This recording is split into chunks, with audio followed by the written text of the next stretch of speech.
Hello viewers, welcome to the RET Group of School. Our subject is mathematics and this chapter is indefinite integration. बेटा आज का topic जो है वो है integration by substitution and four standards form. ठीक है ना, ये लेक्चर 3 है एंड और आपको ये लेक्चर असाइनमेंट नंबर 94, 95 और 96 को सॉल्व करने में काफी ज्यादा हेल्पफुल होगा. ठीक है ना, तो बेटा स्टार्ट करते हैं आज का लेक्चर. तो बेटा टॉपिक है वो है इंटीग्रेशन बाय सब्स्टिट्यूशन. ठीक है ना, उसमें बेसिकली क्या होता है, कोई फंक्शन है एफ एक्स जिसका हम इंटीग्रेशन कर रहे हैं और हमें जो आंसर मिल रहा है वो है जी एक्स, ठीक है, प्लस सी. तो आप देखते हैं कि कोई इंटीग्रेशन है जिसमें लिखा है एफ ब्रैकेट में लिखा है एच एक्स, तो एक्स को हमने एच एक्स से रिप्लेस कराया है और एच एक्स का डेरिवेटिव साथ में प्रेजेंट है. ठीक है ना, तो उसमें बेटा हम क्या करते हैं कि एच एक्स को हमने क्या माना है, टी माना है. ठीक है ना, और इसका दोनों तरफ डिफरेंशिएशन करते हैं अपन एक्स के रिस्पेक्ट में. तो H x H dash x मिलेगा और इक्वल टू आपको क्या मिलेगा, D t upon d x. तो dx को मैंने LHS में लिख लिया है यहाँ पे. ठीक है ना, मैं फिर से रिपीट कर रहा हूँ, मैंने क्या किया है, h x equal to t है, इसको x के रिस्पेक्ट में डिफरेंशिएट किया है. तो क्या होगा, h dash x equal to D t upon d x. तो dx को मैंने LHS में यहाँ पे लिख लिया है. ठीक है ना, इक्वल टू डी टी हो जाएगा. बेटा अब देखो, हमने एच एक्स को टी माना है तो मैंने यहाँ पे पुट किया h x equal to t, तो यहाँ पे क्या हो जाएगा एफ टी. और एच डैश एक्स आप यहाँ से देखते हैं h dash x d x equal to कितना है, डी टी है. तो मैंने यहाँ पे डी टी पुट कर दिया है इसको रिप्लेस करके. ठीक है ना, तो बेटा बेसिकली यहाँ पे हुआ क्या है, जब आपके पास यहाँ पे एच एक्स था, एच डैश एक्स था, तो हमने यहाँ पे क्या करा है, सब्स्टिट्यूशन यूज किया है. ठीक है ना, एच एक्स को हमने टी ले लिया है तो हमने यहाँ पे इसको टी से रिप्लेस कर दिया. तो देखो सब कुछ जो है टी में कन्वर्ट हो गया है. ठीक है ना, तो ऊपर आप देखो यहाँ पे एफ एक्स का इंटीग्रेशन कितना आ रहा है, जी एक्स. तो वेरिएबल चाहे कुछ भी हो, चाहे एक्स हो, टी हो, जेड हो, ठीक है ना, आंसर तो कोई जी फंक्शन में ही आएगा, इस फंक्शन में आएगा जीएक्स की फॉर्म में. तो बेटा एफ टी है तो इसका आंसर कितना हो जाएगा, जीटी हो जाएगा. ठीक है ना, अंदर वेरिएबल चाहे टी हो जेड हो कोई फर्क नहीं पड़ता. ठीक है ना, और अब फाइनल आंसर हमने क्या बताया था, इंडेफिनिट में सी को ऐड करते हैं, तो सी को ऐड कर लिया. लेकिन टी जो होता है ना, अब देखो मैथमेटिक्स में जब भी हम कोई वेरिएबल मानते हैं, जैसे हमने टी माना था, ठीक है ना, तो फाइनल आंसर में वो वेरिएबल प्रेजेंट नहीं होना चाहिए, इस चीज का ध्यान रखेंगे. देखो फाइनल आंसर में यहाँ पे टी आ रहा है, तो टी हमने किसको माना था, एच एक्स को माना था, मैंने यहाँ पे एच एस पुट कर दिया है. ठीक है ना, और साथ में सी एज इट इज रहेगा. तो सब्स्टिट्यूशन का जो बेसिक यूज है वो आपको भी इलस्ट्रेशन में जो क्वेश्चन हम करेंगे ना, इसमें आपको और अच्छे से समझ में आएगा. ठीक है ना, तो देखो जैसे लिखा हुआ है evaluate I equal to I for integration. ठीक है ना, इक्वल टू इंटीग्रेशन का साइन है 2x - 1 upon 2x square minus 2x plus 1 dx. ठीक है, इसका हमें इंटीग्रेशन फाइंड आउट करना है. अब देखो डायरेक्टली अगर आपसे सॉल्व करोगे तो डायरेक्टली तो इसका हमें इंटीग्रेशन नहीं पता है, तो ऑब्वियस सी बात है हमें कुछ मैनिपुलेशन करना पड़ेगा, इसको सिंप्लीफाई करना पड़ेगा. तो बेसिकली इसमें हम सब्स्टिट्यूशन का यूज करेंगे. आप ध्यान से देखो, यहाँ पे लिखा है 2x square minus 2x plus 1. ठीक है ना, इसको बेटा मैंने क्या मान लिया, टी मान लिया. अब मैंने डिफरेंशिएट करना है किसके रिस्पेक्ट में, एक्स के रिस्पेक्ट में. ये काम आपको हमेशा करना है जब भी आप सब्स्टिट्यूट करोगे किसी भी एक्सप्रेशन को. ठीक है, तो मैंने इसको जब डिफरेंशिएट करा एक्स के रिस्पेक्ट में तो क्या होगा, 4x - 2 dx equal to dt. मैंने बताया था एक्स रिस्पेक्ट में करेंगे तो आरएचएस में क्या बनेगा, dt अपॉन dx. डिनोमिनेटर का जो dx होता है ना उसको मैंने एलएचएस में भेज दिया, तो यहाँ पे dx आ गया और यहाँ पे dt आ गया. यहाँ से मैंने 2 कॉमन लिया, उसको मैंने आरएचएस में शिफ्ट कर दिया, तो 2x - 1 dx equal to dt upon 2 हो गया. तो आप देखो जो आरएचएस में था 2x - 1 और ये dx, इसको मैं अब मैं इसकी हेल्प से कितना लिखूंगा, dt अपॉन 2 से रिप्लेस कर दूंगा.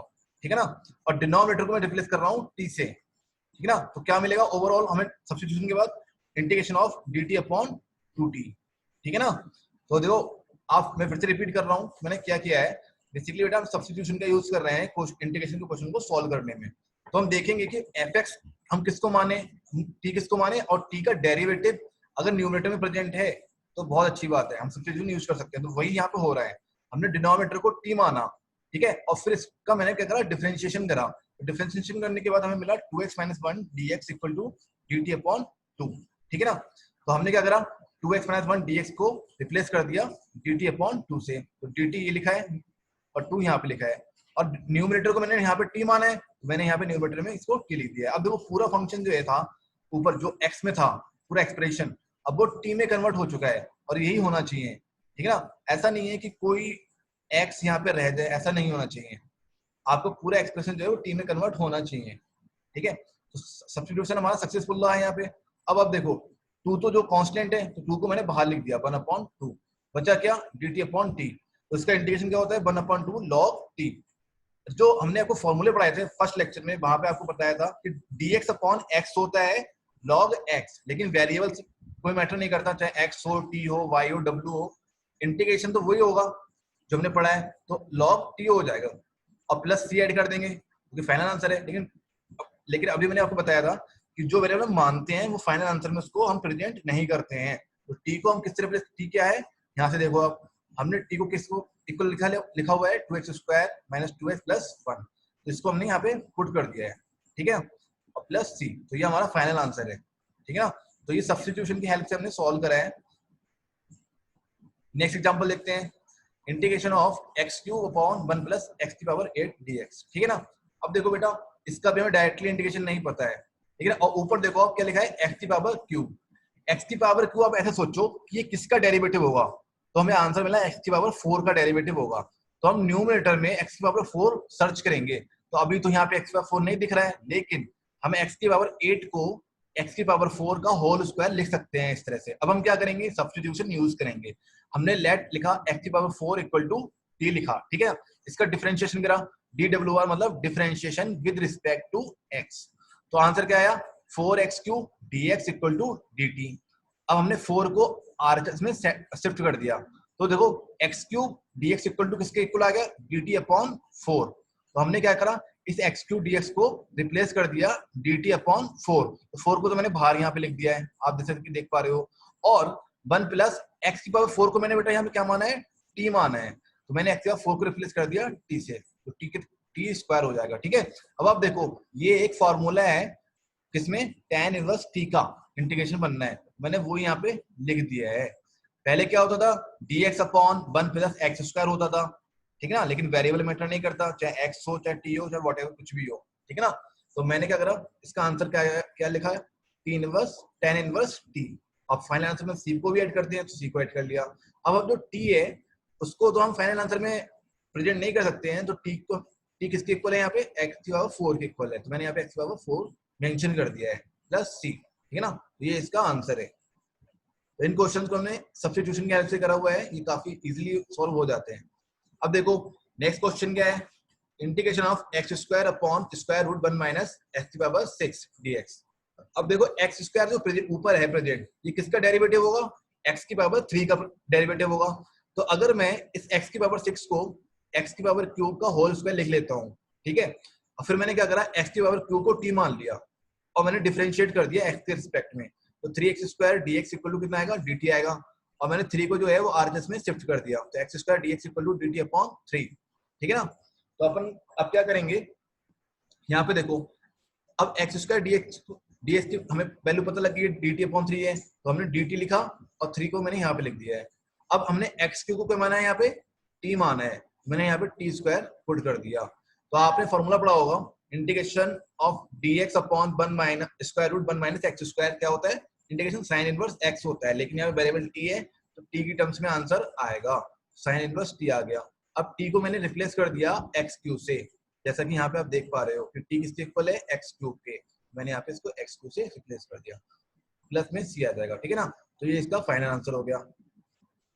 इसके बाद कुछ इंपॉर्टेंट पॉइंट मैंने लिखे हुए हैं, using substitution we will try to simplify integrand. Integrand क्या होता है, जिस फंक्शन का हम इंटीग्रेशन करते हैं, ठीक है ना, जैसे कि ये देखो नीचे लिखा हुआ है x square root 1 plus 2x square, तो ये पूरा का पूरा जो फंक्शन है, एक्सप्रेशन है, ठीक है ना, ये क्या है, इंटीग्रेंड, ठीक है ना, जो फंक्शन का हम इंटीग्रेशन करते हैं ना वो होता है आपका इंटीग्रेंड, ठीक है। अच्छा, सेकंड पॉइंट लिखा है सर्च फॉर एफ लिखा हुआ है, ठीक है, and f dash derivative pair where f dash x should be present with dx। हाँ, तो ऐसा जो हमने जो भी क्वेश्चंस किए थे उसमें क्या था, जो एफ डैश एक्स था वो dx के साथ प्रेजेंट था। जैसे कि देखो एक्स स्क्वायर dx है, वो किसका डेरिवेटिव है, एक्स की वो डेरिवेटिव है, तो वो एक्स स्क्वायर dx साथ में आ रहे हैं, ठीक है ना, पेयर में आ रहा है, कोई दिक्कत नहीं है। और एक्स क्यू को हमने t माना था, इसका डेरिवेटिव न्यूमरेटर में प्रेजेंट था, तो हमारा काम आसान हो गया था, इसमें हमने सब्स्टिट्यूशन यूज कर लिया, ठीक है। अब देखो इसमें नेक्स्ट एग्जांपल देखते हैं, integration of x square root 1 plus 2x square dx। अब देखो बेटा, अगर मैं 1 प्लस 2x स्क्वायर को t मानता हूँ और x के रिस्पेक्ट में अगर इसका डिफरेंशिएशन करता हूँ, तो मुझे मिलेगा 4x dx equal to dt, ठीक है। अब 4 को मैंने RHS में शिफ्ट कर दिया, तो x dx equal to dt upon 4। अब हमारा काम देखो हो गया, ये x हो गया और यहाँ पे जो dx है ये मिलकर के क्या हो जाएंगे, dt अपॉन 4। ठीक है, तो हमने पुट कर दिया dt अपॉन 4 और 1 प्लस 2x स्क्वायर को हमने क्या माना था, यहाँ पे t माना था, तो मैंने स्क्वायर रूट में t पुट कर दिया। पूरा एक्सप्रेशन जो बेटा देखो अंदर जो भी इंटीग्रेंड है वो t की फॉर्म में है, कहीं पे भी x नहीं है और x की फॉर्म में बचा होना भी नहीं चाहिए, सब कुछ t में कन्वर्ट हो गया है। अब 4 जो है वो कांस्टेंट है, तो मैंने 1/4 बाहर लिख लिया, तो फिर क्या बचा, अब स्क्वायर रूट t को मैं t की पावर 1/2 भी लिख सकता हूँ, कोई इशू नहीं है। तो इसका जब इंटीग्रेशन करेंगे तो 1 ऊपर ऐड कर देंगे और जो भी पावर में आएगा उसको मैं डिनोमिनेटर में मेंशन कर लिया, प्लस c। इसको थोड़ा सिंप्लीफाई कर लिया, t की वैल्यू मैंने यहाँ पे पुट कर ली, वो हमारा फाइनल आंसर हो गया है। ठीक है ना, अब हम आगे देखते हैं।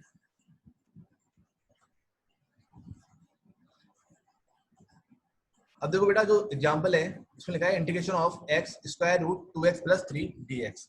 हमें इसका इंटीग्रेशन फाइंड आउट करना है बेसिकली। तो देखो हमने क्या करा है, 2x प्लस 3 को हमने t स्क्वायर मान लिया है। जब भी स्क्वायर रूट हो ना और स्क्वायर रूट को रिमूव करना हो तो आप t स्क्वायर मानो, सो दैट आपका स्क्वायर रूट कैंसिल हो जाए।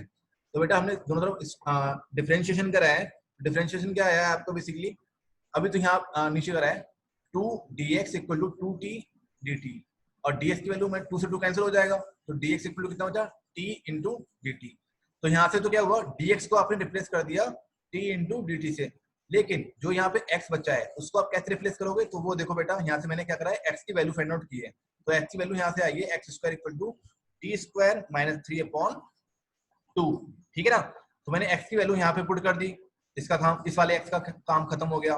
फिर स्क्वायर रूट में मैंने 2x प्लस 3 को क्या माना है, t स्क्वायर, तो इसका क्या आएगा, यहाँ पे t आ जाएगा। ठीक है ना, और dx बचा यहाँ पे dx, तो dx को हम कैसे रिप्लेस करेंगे, dx इक्वल टू रिप्लेस करेंगे t इंटू dt। तो इसको मैंने यहाँ पे ऐसे लिख दिया है। ठीक है, अब देखो बेटा ये 2 है डिनोमिनेटर में, ये तो कांस्टेंट है, तो इस कांस्टेंट को मैंने बाहर लिख लिया, तो ये हो जाएगा 1/2। अंदर क्या बचा, t स्क्वायर माइनस 3 और ये t और t मिलकर के क्या हो जाएगा, t स्क्वायर dt। ठीक है ना, तो अपन क्या करेंगे, इस t स्क्वायर के अंदर मल्टीप्लाई करेंगे, तो t के बाद 4 माइनस 3t स्क्वायर dt। अब t के बाद 4 का इंटीग्रेशन कितना होगा, t के बाद 5 अपॉन 5 माइनस, फिर इसका करेंगे 3t स्क्वायर का, तो कितना होगा, t के पावर q अपॉन 3 प्लस में c भी आएगा। अब जो t है वो तो हमने माना था, तो t की वैल्यू यहाँ पे बेटा कितनी है, 2x प्लस 3, तो 2x प्लस 3 मैंने यहाँ पे पुट कर दी है। ठीक है ना, यहाँ पे 2x प्लस 5 लिखा है, तो यहाँ पे 3 होगा। ठीक है ना, 3 कर लेना, minus half square root 2x plus 3 का होल क्यूब प्लस c। ठीक है ना, तो ये आपका फाइनल आंसर हो चुका है।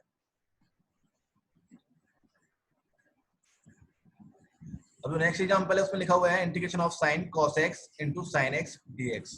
ठीक है ना, इसका हमें इंटीग्रेशन फाइंड आउट करना है, तो डायरेक्टली तो आप इसका इंटीग्रेशन नहीं कर सकते हो, इसमें हमें कुछ ना कुछ सब्स्टिट्यूशन या कोई और मेथड यूज करना होगा। तो बेसिकली आप देखो ध्यान से, आपको देखो बेटा सब्स्टिट्यूशन के क्वेश्चन में आपको थोड़ा सा ऑब्जर्वेशन करना पड़ेगा, और जितनी ज्यादा प्रैक्टिस करोगे उतना ज्यादा आपको इन चीजों की क्लैरिटी होगी। ठीक है ना, तो आप देखो, अब अगर आप cos x को t मानते हो तो cos x का इंटीग्रेशन कितना होता है, माइनस sin x होता है, तो यहाँ पे sin x तो प्रेजेंट है ना, तो इस इतना पोर्शन जो है वो dt में कन्वर्ट हो जाएगा, माइनस dt में, और यहाँ पे अंदर क्या बचेगा, sin t बचेगा। इस तरह का सिनेरियो हमने पहले से अपने दिमाग में बना लिया, आप भी ऐसे ही करोगे।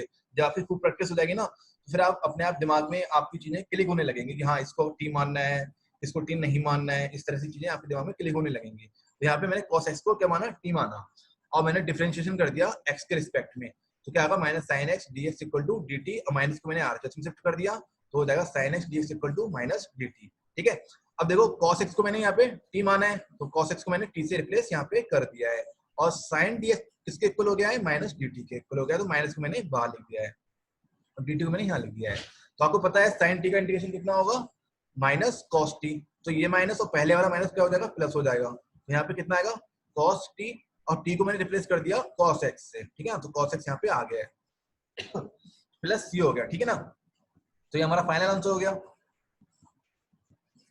उसके बाद जो नेक्स्ट क्वेश्चन है वो है इंटीग्रेशन ऑफ e की power e x plus x dx। ठीक है ना बेटा, दोनों दो पावर्स हैं, एक तो e की पावर x है प्लस x है, तो इन दोनों पावर को मैंने अलग अलग लिख लिया, तो लिखा मैंने e की power e x into e की पावर x dx। ठीक है, अब आप ध्यान से सोचो, अगर मैं e की पावर x को t मानता हूं, जैसे भी मैंने माना है, और मैंने डिफरेंशिएट किया x के रिस्पेक्ट में, तो क्या आया, e की power x dx equal to dt।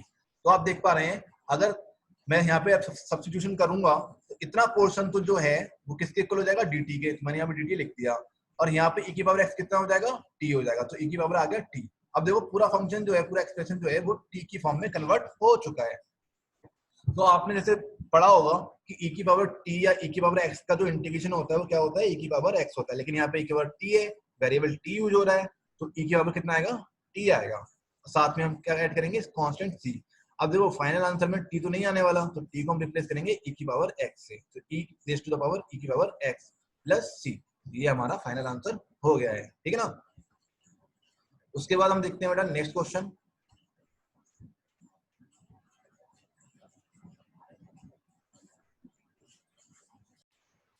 तो स्टूडेंट्स जो क्वेश्चन है हमारा एग्जांपल है नेक्स्ट, वो है integration of x upon 1 plus 9 x की पावर 4 dx। ठीक है ना। तो बेटा इसमें क्या है इंटीग्रेशन। अब देखो, अब जो x है न्यूमरेटर में, ये किसका डिफरेंशिएशन हो सकता है, एक्स स्क्वायर का डिफरेंशिएशन हो सकता है। ठीक है ना। लेकिन यहाँ पे तो लिखा है x की पावर 4, तो अपन क्या करेंगे, इसको मैं लिख सकता हूँ 3x स्क्वायर का होल स्क्वायर। ठीक है ना। मैंने क्या करा, 3x स्क्वायर को t मान लिया है। अब मैं इसका डिफरेंशिएशन करा तो क्या आएगा, 2 into 3x dx equal to dt। तो मैं यहाँ से क्या करा, 2 3 का 6 हो जाएगा, 6 को मैंने यहाँ पे आर में शिफ्ट कर दिया है, तो x dx कितना हो जाएगा, dt अपॉन 6 हो जाएगा। ठीक है ना। तो आप देखो 3x स्क्वायर कितना हो जाएगा, यहाँ पे मैंने x dx को कितना लिखा, dt अपॉन 6 को मैंने बाहर लिख लिया है। अब 1 प्लस 3x स्क्वायर को क्या लिखूंगा मैं, t लिखूंगा, तो ये हो जाएगा t स्क्वायर। तो ये फॉर्मूला जो हुआ है वो किसका कन्वर्ट हो गया, tan इनवर्स t, और यहाँ पे 6 भी है तो अपॉन में 6 हो गया प्लस c। अब देखो t की वैल्यू कितनी है यहाँ पे बेटा, 3x स्क्वायर, तो मैंने लिख दिया tan इनवर्स 3x स्क्वायर, और अपॉन में कितना आ जाएगा, 6 आ जाएगा, प्लस में c हो जाएगा। ठीक है ना। इस क्वेश्चन को मैं फिर से बताता हूँ आपको बेटा कि देखो आप ऐसे सोचो, सब इसमें अगर मैं सब्स्टिट्यूशन यूज करूंगा तो कैसे यूज करूंगा, जो न्यूमरेटर है वहां पे x है, और x किसका डिफरेंशिएशन होता है, वो x स्क्वायर का डिफरेंशिएशन होता है। लेकिन यहाँ पे x की पावर 4 है, तो मैं क्या करा, मैंने इसको मैंने इस तरह से लिख लिया, और फिर मैंने क्या करा, मैंने 3x स्क्वायर को t मान लिया। ठीक है। और फिर मैं इसका डिफरेंशिएशन करा, तो फाइनली क्या हुआ, x dx जो है वो किससे रिप्लेस हो जाएगा, dt अपॉन 6 से रिप्लेस कर दिया मैंने। ठीक है। तो देखो यहाँ पे जितना भी एक्सप्रेशन बना है वो सब पूरा का पूरा t की फॉर्म में है। इसका मतलब हमारा जो सब्स्टिट्यूशन है वो सक्सेसफुल हो गया है, कोई भी यहाँ पे टर्म x का नहीं है। ठीक है ना। अब आप देखो dt upon 1 plus T square, कौन सा फॉर्मूला बनता है, tan इनवर्स t का, और अपॉन में यहाँ पे 6 भी आ गया, और मैंने t को बाद में रिप्लेस कर दिया 3x स्क्वायर से, क्योंकि जैसा कि हमने माना था, और हम फाइनल आंसर में t को इंक्लूड नहीं करते हैं। ठीक है ना, इसलिए हम t की वैल्यू पुट करते हैं। उसके बाद जो क्वेश्चन है एग्जांपल, उसमें लिखा है इंटीग्रेशन ऑफ tan की power 5x sec square x dx। ठीक है ना।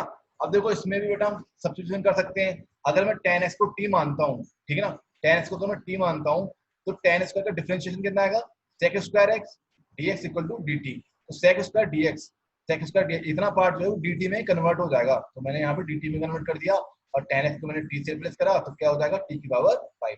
अब इसका इंटीग्रेशन तो बहुत ही आसान है, आपको पता होगा क्या आएगा, t की पावर 6 आएगा, अपॉन में 6 आएगा, प्लस c ऐड कर लिया। अब t को मैंने रिप्लेस कर दिया tan x, तो tan की power 6x upon 6 plus c, this is the answer. ठीक है ना। तो आपका आंसर आ चुका है, बहुत सिंपल क्वेश्चन था ये। एक क्वेश्चन और देखते हैं, इसमें लिखा है integration of x upon 1 plus root x dx। ठीक है ना। देखो बेटा मैंने क्या करा, अब आपको मैं बताया था अभी भी, पहले भी, कि जब भी स्क्वायर रूट में x लिखा हो तो आप क्या करो, उसी वेरिएबल को x को क्या मानो, t स्क्वायर मान लो।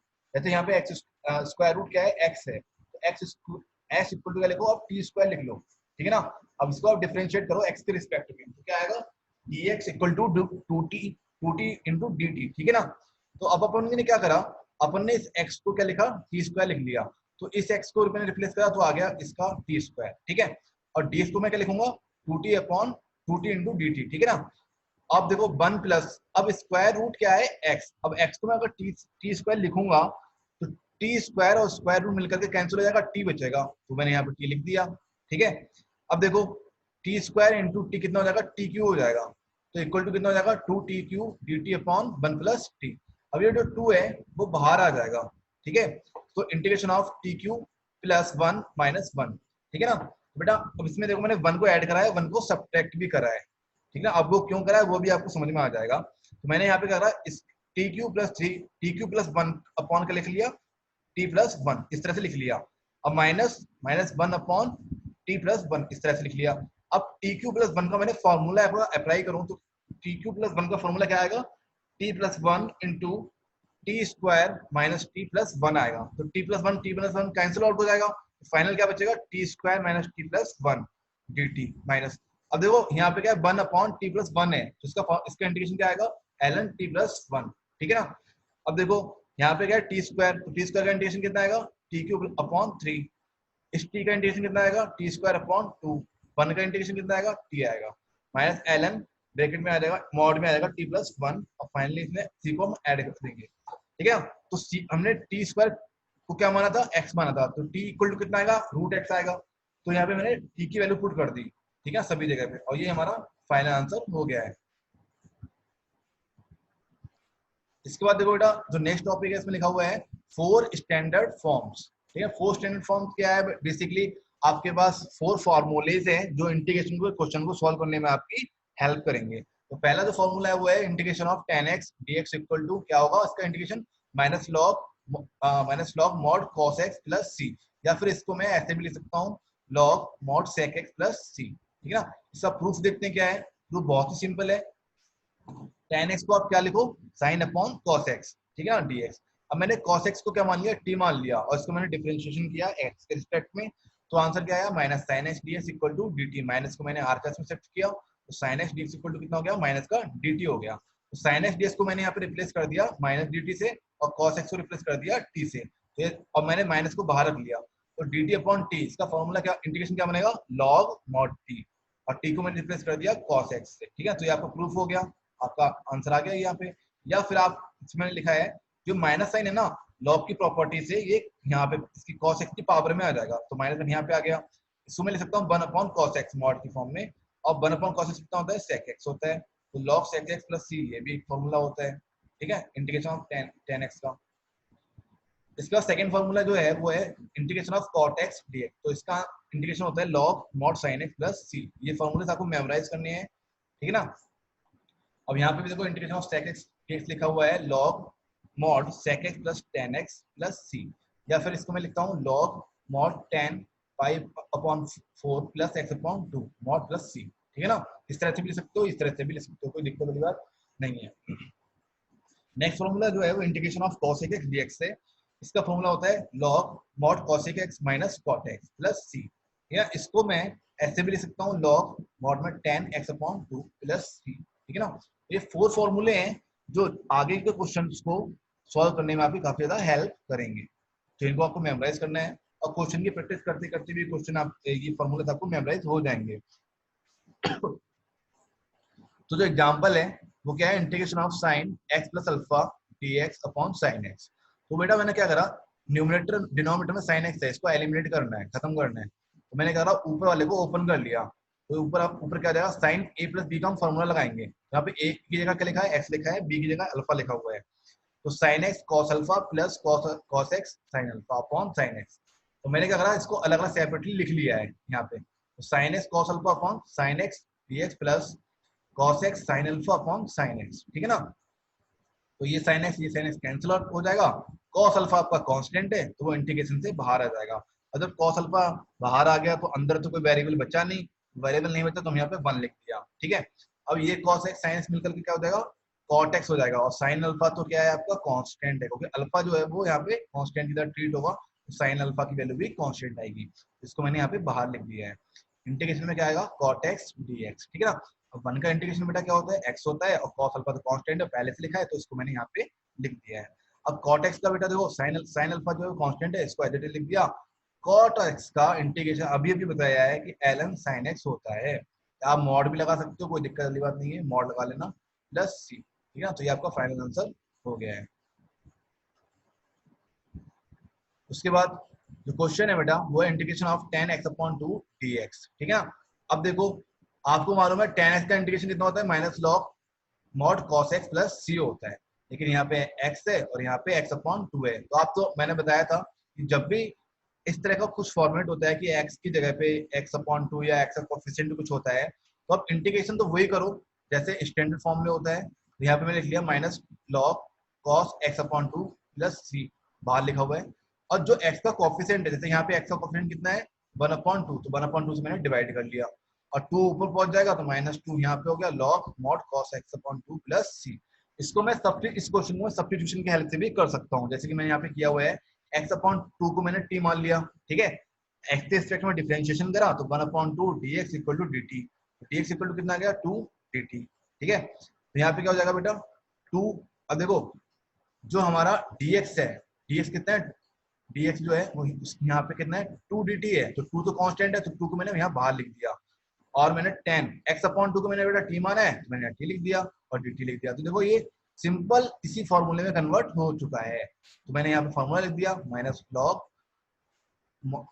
लॉग मॉड में cos t प्लस c। तो t को तो हम फाइनल आंसर में नहीं लिखते हैं, तो t की वैल्यू कितनी थी यहाँ पे x/2, मैंने यहाँ पे x/2 लिख दिया है। तो देखो ये आंसर और ये आंसर सेम है, ठीक है ना। तो आपको जो सही लगे उस मेथड से आप कर सकते हो क्वेश्चन को सॉल्व।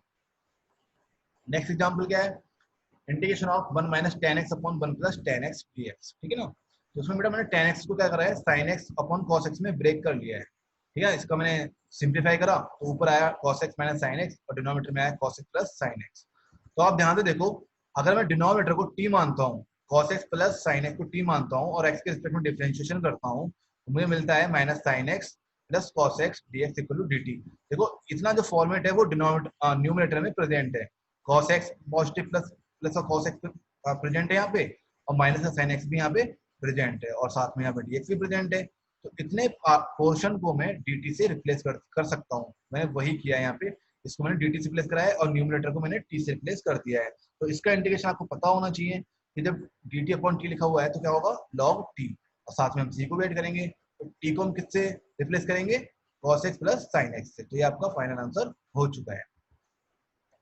नेक्स्ट एग्जांपल पे आते हैं, इसमें लिखा हुआ है integration of x² cos x³ dx। अब देखो यहाँ पे भी आप थोड़ा सा दिमाग लगाओ तो आप पता कर सकते हो कि x² जो है वो x³ का क्या है डिफरेंशिएशन है, ठीक है ना, डेरिवेटिव है। तो अगर मैं x को t मान लेता हूँ और इसको x के रिस्पेक्ट में डिफरेंशिएशन करता हूँ तो आएगा 3x² dx equal to dt x² dx। 3 को मैंने r पे शिफ्ट कर दिया तो dt अपॉन 3 आ गया, ठीक है। तो मैं x² dx को क्या लिख सकता हूँ dt अपॉन 3, मैंने यहाँ पे dt अपॉन 3 लिख दिया और x³ को मैंने तो t माना था तो मैंने यहाँ पे t लिख दिया। तो यहाँ पे क्या हो जाएगा cos t। तो यहाँ पे देखो बेटा 3 जो है वो कांस्टेंट है तो मैंने यहाँ बाहर ले लिया 1/3 ले लिया, integration of cos t dt, ठीक है। अब cos t का मैंने अभी आपको इंटीग्रेशन बताया था अभी, तो उसमें क्या था 1/3 log मॉड में tan t अपॉन 2, ये t है और यहाँ पे 2 लिखा हुआ है, ठीक है, प्लस c। अब t को मैंने रिप्लेस कर दिया, यहाँ पे आप देखो x³ है तो यहाँ पे x³ अपॉन 2 हो जाएगा प्लस c। ये आपका फाइनल आंसर हो गया है, ठीक है ना। इसके बाद देखो आप next example, evaluate integration of tan x tan 2x tan 3x dx, ठीक है ना। तो बेटा इसका हमें इंटीग्रेशन फाइंड आउट करना है, लेकिन अभी क्या है, अभी डायरेक्टली तो इंटीग्रेट नहीं हो सकता, सभी यहाँ पे मल्टीप्लाई में है। तो कुछ ऐसा करा जाए कि इनके बीच में कुछ प्लस माइनस का साइन आ जाए, तो उसको फिर उसके बाद हम क्या करेंगे इंटीग्रेशन साइन को डिस्ट्रीब्यूट कर देंगे और इंटीग्रेशन सेपरेटली सबका फाइंड आउट कर लेंगे। तो हम क्या करेंगे, इस मल्टीप्लाई को हमने क्या करा, tan 3x का फॉर्मूला क्या होता है, इसको हमने दो बार में ब्रेक कर लिया 2x प्लस x, ठीक है। और फिर इसमें हमने tan a प्लस b का फॉर्मूला लगाया, तो हमने देखा tan 2x plus tan x upon 1 minus tan 2x into tan x, ठीक है, इस तरह से हो गया। फिर हमने क्या करा, इसका हमने क्रॉस प्रोडक्ट करा इसके साथ इधर, तो tan 3x के मैंने अंदर मल्टीप्लाई कर लिए minus tan 3x tan 2x tan x और इसको मैंने एज इट इज लिखा tan 2x plus tan x, ठीक है। फिर मैंने इसको थोड़ा सा ट्रांसपोज कराया, इसको मतलब लेफ्ट इस इतने पोर्शन को मैं RHS में ले गया और बाकी इन दोनों को मैं LHS में ले गया। तो मैंने देखा tan 3x tan 2x tan x equal to कितना आ जाएगा tan 3x minus tan 2x minus tan x। तो इतने पोर्शन को इस प्रोडक्ट की फॉर्म में जो tan लिखा हुआ है इसको मैं इस तरह से यहाँ पे लिख सकता हूँ, सब्स्टिट्यूट कर सकता हूँ। तो मैंने वही किया है, मैंने इसको लिखा है tan 3x minus tan 2x minus tan x। अब देखो पहले तो क्या था बेटा, जितने भी tan थे आपस में प्रोडक्ट में थे, ठीक है ना। तो उसके बाद मैंने यहाँ पे थोड़ा सा फॉर्मूला यूज करा, इसको मैंने सब्स्टिट्यूट कर दिया tan 3x minus tan 2x minus tan x। तो देखो यहाँ पे माइनस साइन आ गया, तो हम इंटीग्रेशन साइन को अंदर ले जा सकते हैं और इजीली इनका इंटीग्रेशन कर सकते हैं।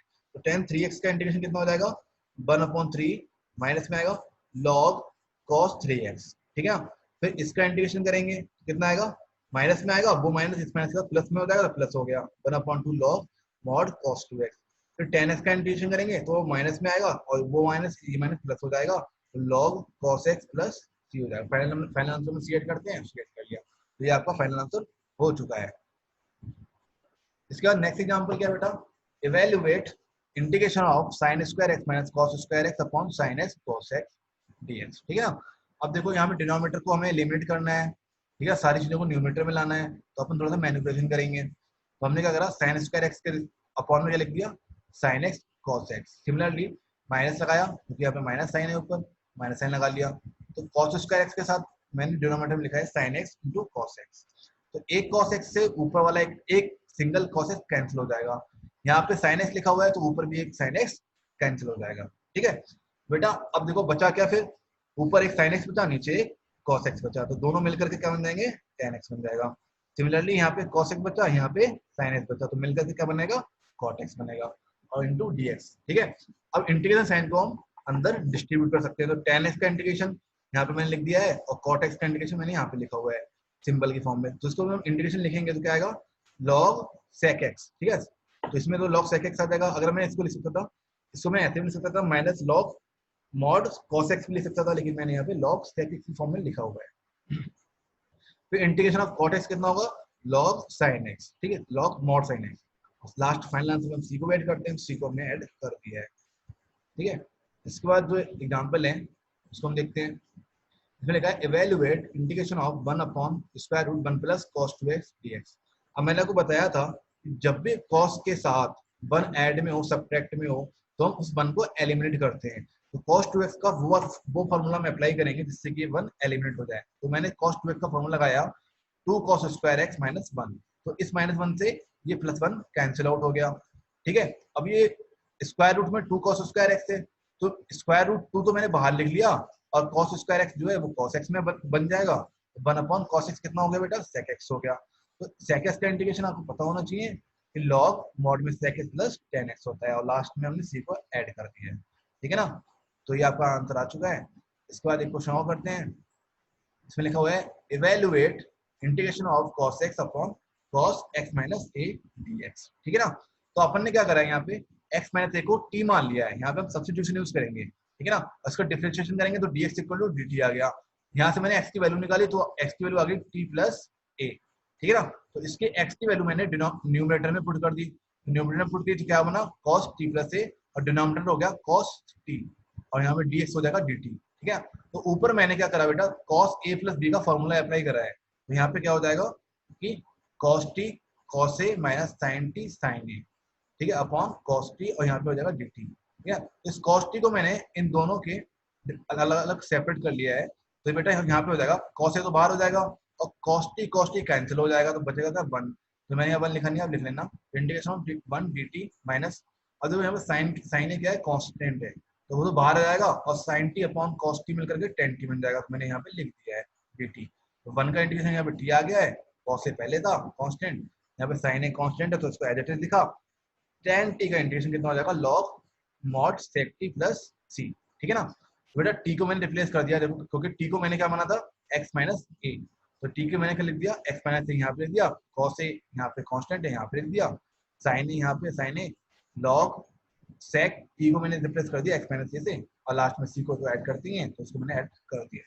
ठीक है ना, अब लास्ट क्वेश्चन को देखते हैं, बहुत अच्छा क्वेश्चन है, integration of 1 upon cos x minus a into cos x minus b dx। ठीक है ना, अब बेटा देखो इस क्वेश्चन को सॉल्व करने में आप स्टार्टिंग में सोचो कि इसको कैसे करेंगे, तो पता लगेगा इसको डायरेक्टली सॉल्व कर नहीं सकते। तो मैंने आपको बताया था कि डिनोमिनेटर को हमेशा न्यूमरेटर में कन्वर्ट करने की सोचो, डिनोमिनेटर में आप रखोगे फंक्शंस को तो इजीली इंटीग्रेट नहीं होंगे। तो मैंने क्या करा, मैंने साइन a माइनस बी से डिवाइड करा और मल्टीप्लाई करा, और इसमें मैंने क्या करा, जो जैसे यहाँ पे a माइनस बी लिखा हुआ है और यहाँ पे भी a माइनस बी है, ये तो कांस्टेंट है overall, sine a minus b constant होगा तो उसमें एडिटिव बाहर लिखा। अब मैंने क्या करा, यहाँ पे x को ऐड करा है, बाद में सब्ट्रैक्ट करा है, और इसको इस तरह से लिखा है मैंने x minus b minus x minus a। आप देखो अगर ये माइनस अंदर मल्टीप्लाई होगा तो ये माइनस माइनस एक्स बनेगा, और ये माइनस मिलकर के प्लस ए बना देंगे। ठीक है ना, और ये माइनस एक्स बनेगा तो ये वाला एक्स से कैंसिल आउट हो जाएगा, वापस आपका a माइनस बी बनेगा। ठीक है ना, तो इसको मैंने कुछ इस तरह से लिखा हुआ है, उसका रीजन क्या है अभी आपको समझ में आ जाएगा। तो मैंने यहाँ पे क्या करा, साइन a माइनस बी का फॉर्मूला अप्लाई करा है बेसिकली, देखो ए का वर्क क्या कर रहा है यहाँ पे, एक्स माइनस बी ए का वर्क कर रहा है, और एक्स माइनस ए जो है वो बी का वर्क कर रहा है।